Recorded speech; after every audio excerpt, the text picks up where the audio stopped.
Namaste, welcome to Praveen Mankar videos once again.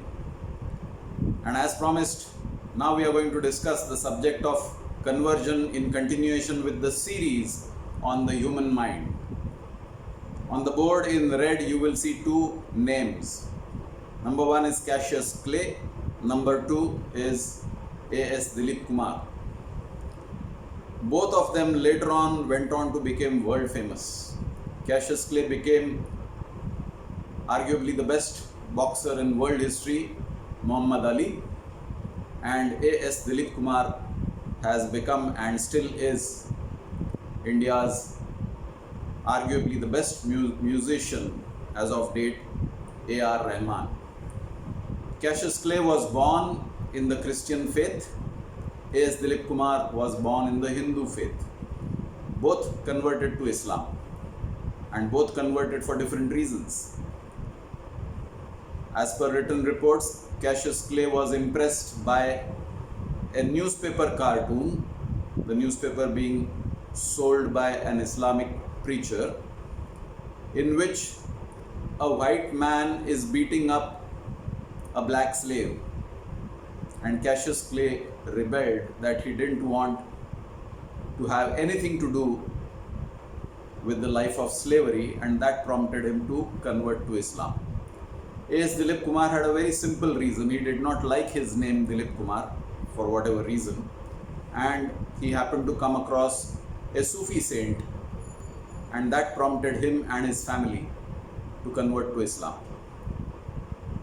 Now let us look at the formation of the conscious mind,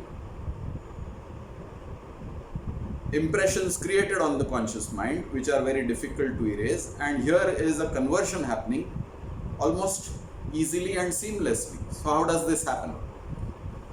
So here you have the famous four squares, the society mind in which I am born and I am being taught all the practices of my religion, whether it's Christianity or Hinduism.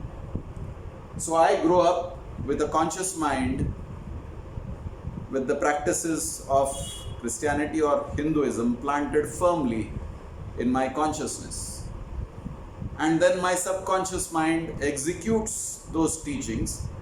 I fold my hands in front of a Hindu temple, or I make the sign of cross in front of a church.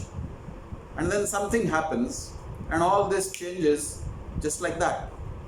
And what is that something? So here are some reasons what happens. One of the reasons is an inner calling, which happened in the case of both Cassius Clay and A.S. Dilip Kumar. There was an inner calling that I want to have an identity of my own, and I don't want to have this particular identity. Clay, because it reminded him of his slavery, and A.S. Dilip Kumar because he did not like that name. So it was an inner calling, also prompted by external circumstances. So you see things, you hear things, you smell things, you taste things, you touch things, and you get impressed.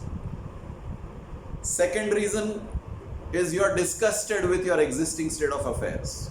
Now in case of Cassius Clay, he was disgusted with the slavery and the concept of white supremacy, and he rebelled against that and converted to Islam. In the case of A.R. Rahman, there was probably no disgust. It was just some other temptation or a perceived reward or an influence. When I say temptation, it could be an influence. This influence was the Sufi saint, and that prompted him to convert. So either you are disgusted with your present circumstances and that makes you look for other avenues, or you are attracted or tempted by something or somebody that makes you to think in terms of conversion. In all cases, it is your conscious mind which is the reasoner and decider. And once you have reasoned and decided, then your subconscious mind accepts your decisions. So for 18, 19, 20 years, you might have been bowing down in front of a temple, and suddenly you stop looking at a temple and you start visiting a mosque. Or you stop visiting a church and you start praying in a mosque. What happened? You converted either voluntarily or through a temptation or through a perceived reward, or you were threatened. Many conversions happened in India under threat. Either you convert or you will be killed or you will be thrown out. So conversions happened under threat. Or you feel cheated by your own religion. Many of the Hindus felt cheated that there is a Brahmin supremacy and I am being treated like a downtrodden, lower caste person. So when you feel cheated with your own people, you are looking for somebody who will help. The poor people felt that their community is not taking enough care of them, and here is somebody, maybe a missionary from the Christian faith, who settled from either Portugal or England, and he offered some food, clothing and shelter, and that temptation into conversion. There was a perceived reward in changing his circumstances, so he changed from one faith to another. It's just like changing a job. I may be happy in a job, but I am feeling uncomfortable with the pay packet, and another company is offering me a 30%, 40% rise. I get tempted to change. So this conversion happens under these various factors. Sometimes I'm afraid that if I don't listen to the majority around me, I will have to lose my life. So there is a fear factor under threat that leads to conversion. All this is playing on the conscious mind. It's your conscious mind that decides who you are.